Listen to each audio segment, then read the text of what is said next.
Hey everyone, welcome back to my channel Divinity Tarot Six Where Truth Always Exposes Darkness।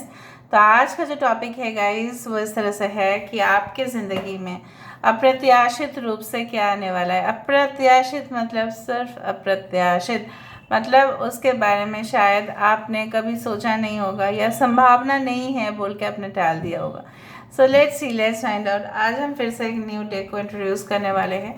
ये बहुत ही ancient deck है, ठीक है। आपको देख के लग रहा होगा it's old deck, but it's not, एकदम न्यू डेक है। बट इसके जो पिक्चराइजेशन है या पेंटिंग्स है आप बोल सकते हैं, it is around 1000, more than 2000 years back. So let's find out. Best of luck to all of you guys. Universe paid guides please guide करें कि मेरे जो व्यूअर्स हैं उनकी ज़िंदगी में अप्रत्याशित रूप से क्या बिल्कुल आने वाला है। प्लीज़ गाइड करें। Thank you universe, thank you spirits and thank you guides. Please guide करें कि अप्रत्याशित रूप से क्या ज़रूर होने वाला होगा।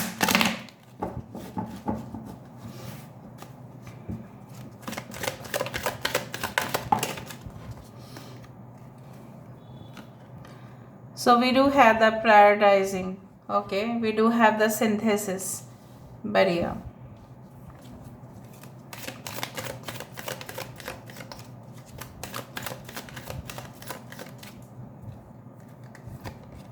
Okay, wow, we do have the optimism.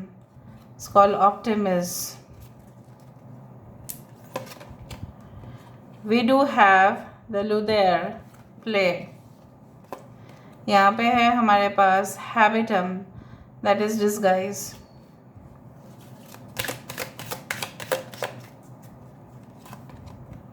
यहाँ पे है हमारे पास numero rhythm. Wow. Bottom of the deck we do have transformation. यही तो चाहिए था, राइट? ओके। चाहे 10,000 पुराने वाले पिक्चराइजेशन हो, चाहे जो भी हो, जितना पुराना होगा राइट, उतना ही आपके लिए। और हिडन मिस्ट्रीज, कोई भी कार्ड डेक जितने पुराने होंगे, मतलब डेक पुराना नहीं है बट पिक्चराइजेशन काफ़ी ज़्यादा ओल्ड है। सो यहाँ पे मुझे दिखाई दे रहा है कि काफ़ी इम्पैक्ट आ रहा है सारे कार्ड्स का आपके लाइफ के ऊपर, ठीक है। मैं थोड़ा सा दूसरा कार्ड्स देख लेते हैं, उसके बाद मैं शुरू कर देती हूँ। Let me go for more tarot cards because this are oracle cards. Let me go. Universe paid guides please guide करें कि मेरे जो व्यूअर्स हैं उनकी ज़िंदगी में अप्रत्याशित रूप से क्या बिल्कुल आने वाले हैं। प्लीज़ बताएं universe. Thank you universe, thank you spirits and thank you guides. Please guide करें।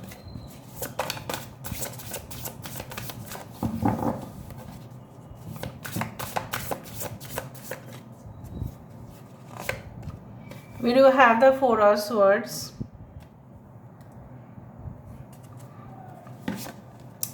यहाँ पे है अवेकनिंग, यहाँ पे है टू ऑफ वैंड्स, यहाँ पे है 6 of pentacles, we do have 7 of cups, यहाँ पे है the star. Bottom of the deck हमारे पास है क्वीन ऑफ कप्स। तो थोड़ा सा अरेंज कर लेते हैं। Give me just few seconds guys. I hope you can see them. थोड़ा सा मैं ऊपर कर देती हूँ, धीरे धीरे करके हर एक चीज़ को बताया जाएगा। All right, so we do have Aquarius, Gemini, Libra, Kumbh, Mithun, Tula राशि यहाँ पे है। पाइसेस मीन राशि यहाँ पे है। एरीज, लियो, सजिटेरियस, मेष, सिंह, धनु राशि है। टॉरस, वर्गो एंड कैप्रिकॉन, वृषभ, कन्या, मकर राशि है। कैंसर, पाइसेस, स्कॉर्पियो है।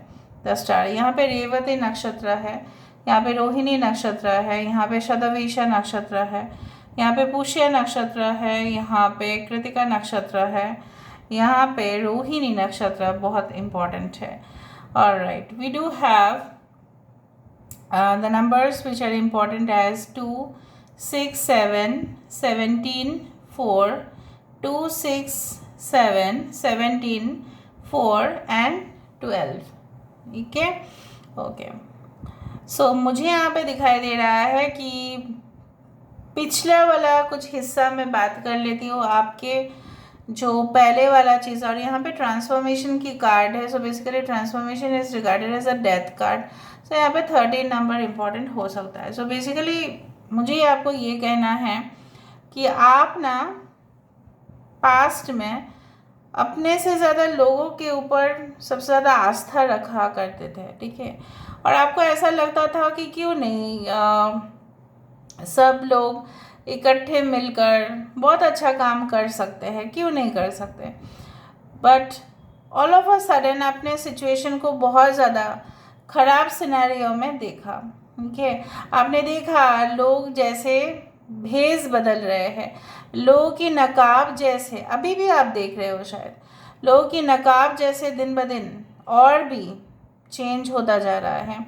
कहीं ना कहीं पे शायद इस तरह के सिचुएशन है कि आपने खुद को प्रायोरिटाइज नहीं किया, खुद को आपने इम्पोर्टेंस नहीं दिया, और लोगों को देने की वजह से आपके साथ जो हुआ शायद वो बोलने के लिए भी आपके पास शब्द कम पड़ेंगे।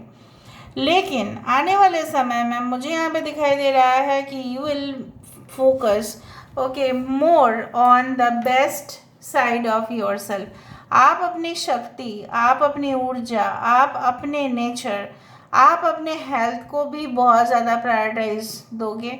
शायद आप अपने स्वास्थ्य को निगलेक्ट किया करते थे परिवार के लिए, या किसी के लिए आप घंटों वेट करना, स्ट्रेस लेना, एंग्जाइटी लेना, कोई रिस्पॉन्स नहीं आ रहा है, may be any type of interview, call, business, whatever, जो भी कारण की वजह से आपने ऐसा किया, ठीक है। अभी मुझे दिखाई दे रहा है कि that your health is going to be in your best form. अगर हेल्थ रिलेटेड कुछ इश्यूज थे, ऑल ऑफ अ सडन आप देखोगे कि वहाँ पे बहुत ज़्यादा पॉजिटिविटी आपकी लाइफ में आ रही है, ऊर्जा भरा हुआ होगा। Can you see the garden? यहाँ पे मुझे दिखाई दे रहा है कि हरा भरा होगा आपका दुनिया, ठीक है, फलदायक, ठीक है।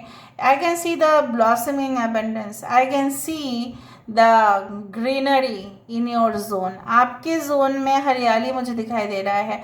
आपके साइड में मुझे दिखाई दे रहा है कि एक जंगल नहीं है, ये एक इंडिकेशन है कि आपके लाइफ में ऑल्टरनेटिव्स बहुत कुछ होंगे।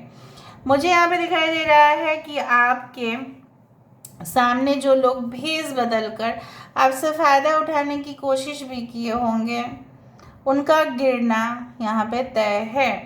यहाँ पे आप बहुत ही ज़्यादा पर्टिकुलर हो जाओगे अपने बारे में, और वही आपको इस पोजीशन तक लेके जाएगा। बहुत क्लियर है आज की रीडिंग, इसमें कोई दोहराया नहीं है, इसमें कोई भी दुविधा आपका नहीं होगा समझने में कि आपका रिदम, आप कंटिन्यूअसली, ठीक है, एक ही फंक्शन को करते जा रहे थे। लेकिन यहाँ पे मुझे दिखाई दे रहा है कि कंसिस्टेंट एफर्ट्स के वजह से, कांस्टेंट एफर्ट्स के वजह से, लगातार कोशिश के वजह से, लगातार चुनौती से लड़ने के वजह से आप एक पोजीशन आपको हासिल हो रहा है जो आपको होना था। End of challenging times and light at the end of the tunnel.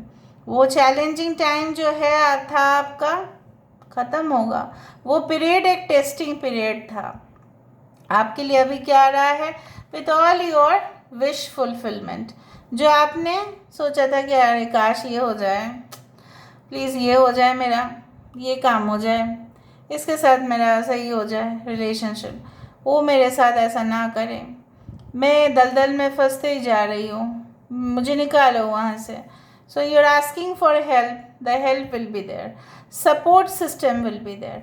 आपको लोग सपोर्ट करने के लिए राज़ी होंगे, लेकिन इस दौरान आपको भी देख लेना है कि आप कितने एक्टिव हो। Active person will bring the best results, ठीक है। जो लोग लेज़ी हो जाते हैं, जो लोग लास्ट पॉइंट में आके क्विट कर देते हैं, वो उनको मैं नहीं बोल सकती कि आपके लिए सक्सेस होगा। जॉइंट पार्टनरशिप या कोलैबोरेशन, या हो सकता है कि कोई स्पॉन्सरशिप आपके लिए आ जाए और आप उसका पूरी तरह से लाभ उठाओ। आप अपना प्लान को एक्सपेंड करते हुए दिखाई दे रहे हो, मतलब और बढ़ाते हुए। सपोज़ आप एक प्रोडक्ट के ऊपर सिर्फ बिजनेस किया करते थे, अभी आप 5-6 प्रोडक्ट के ऊपर बिजनेस लाइन का जो है, मतलब प्रोडक्ट्स लाइन के ऊपर आप बिजनेस स्टार्ट करेंगे। बेसिकली मुझे यहाँ पे ये भी दिखाई दे रहा है कि आपके पास ऑल्टरनेटिव्स बहुत होगा, चॉइसेस काफ़ी ज़्यादा होंगे। आपको शायद शिकायत था, अरे यार अच्छा नहीं लगता, चॉइस नहीं है, किस तरह से हम चूज़ करेंगे, एक ही हमें नहीं पसंद, ठीक है। So I do find like that कि चॉइसेस आपको दिए जाएंगे, okay, that will be really very unexpected, but उस चॉइस में से कौन सा आप अपनाओ वो भी इम्पॉर्टेंट है।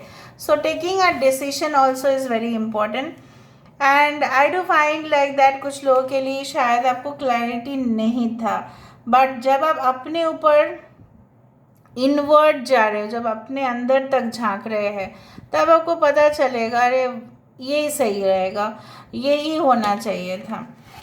With this play card I do find like that आपके इन फ्यूचर मतलब ऐसा कुछ घर हो सकता है जिसके सामने स्विमिंग पूल हो या तालाब हो या हो सकता है रिवर हो, और यहाँ पे बहुत सारे पाम ट्रीज है, and I do believe that ये कोई नेचुरल व्यू होगा आपके घर के सामने। अचानक मुझे लगा और मैंने आपको कहा, लेकिन ये जो हिरन आपको दिख रहा है, ठीक है, दूर से, ये हिरन नहीं है, this is actually a crocodile which is disguised as a dear.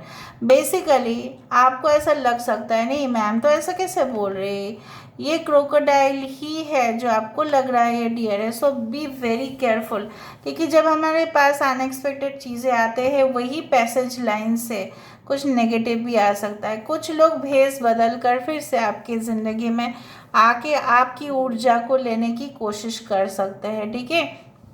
Because I have heard many successful people जो ऐसा कंप्लेन ज़रूर करते हैं कि उनके शो में आकर या उनके लाइफ में आकर, सपोज़ वो शो कर रहे हैं या वो कोई पॉडकास्ट कर रहे हैं या वो कोई डील करते हैं लोगों से, उनके सामने आकर भेस बदल कर उनकी एनर्जी को कैप्चर करने की कोशिश करते हैं। They are like you know what very negative people, और कुछ लोगों की ख़राब करने के लिए like you know what we all do tarot cards as a white practice but they do as a black practice. So इस तरह के लोगों से आपको दूर रहने की कोशिश करना है। अनएक्सपेक्टेड तरीके से मुझे ये भी दिखाई दे रहा है दैट क्वीन ऑफ कप्स के नीचे था queen of swords. So I do find कि आज अगर आप कोई भी चीज़ देख रहे हो उसको सिर्फ एक नज़रिए से देख रहे हो, और अनएक्सपेक्टेड तरीके से आपके पास ये हो रहा है कि कोई भी चीज़ को संपन्न करने के लिए, पूरा करने के लिए, you have to use your emotion plus you have to use your intelligence. So you have to use your emotional intelligence. लोगों को समझना पड़ेगा और वो आप अच्छी तरह से समझ लोगे, और उसी के फर्स्ट स्वरूप ट्रांसफॉर्मेशन के नीचे है क्यूमुलस, दैट इज एक्यूमुलेशन। यहाँ पे मैंने आपको क्या कहा था कि all this abundance, all this prosperity is coming in your life. Please claim the reading, इस रीडिंग को ज़रूर क्लेम करें। Universe spirit guides please guide करें। Thank you universe, thank you spirits and thank you guides, please guide करें कि मेरे जो viewers हैं उनके ज़िंदगी में क्या आते हुए दिखाई दे रहा है, प्लीज़ बताएं universe. Thank you universe, thank you spirits and thank you guides. Your deepest desires constrain you, okay alright. लेकिन ये भी मैं आपको बता देती हूँ, एडवाइस ये आ रहा है कि हमें अपने लोभ, मोह, माया, क्रोध, ये सब कुछ चीज़ भी वश में करना चाहिए, वरना ये क्रोकोडाइल जो है एक डियर का रूप धारण करेगा, हिरन का रूप धारण करेगा। जिस तरह से आपको तो पता ही है रामायण में क्या हुआ था, तो धारण करके वो आपसे सब कुछ छीनने की कोशिश ज़रूर करेगा। So please be with in your control. मैं नहीं बोल रही कि आप कंट्रोल में, क्योंकि क्या होता है ना, ह्यूमन टेंडेंसी होता है कि हम फिसल जाते हैं, ठीक है, हमारे पैर फिसल जाते हैं, वही चीज़ है। Okay, recognize despair as an opportunity. अगर आपके सामने, मैंने आपको कहा था कि अपॉर्चुनिटी तो आएगा ही। So the gift of awakening, यहाँ पे जागरूक हो रहे हो, अगर आपके साथ कुछ बुरा हुआ है, take it as a lesson, और यही लेसन आपको और सिखाने वाला है, आगे जाकर सब कुछ चीज़ नॉर्मल हो जाएगा। Tear down the walls around the heart, give and receive security and warmth. तो आपको आगे क्या मिलने वाला है गाइस, आपको सिक्योरिटी, स्टेबिलिटी, लव, कंपैशन, यही मिलने वाला है। So this are all about today's reading. I hope you like it, so please do share, subscribe. Thank you so much for being with me, love you a lot, take care of yourself and bye.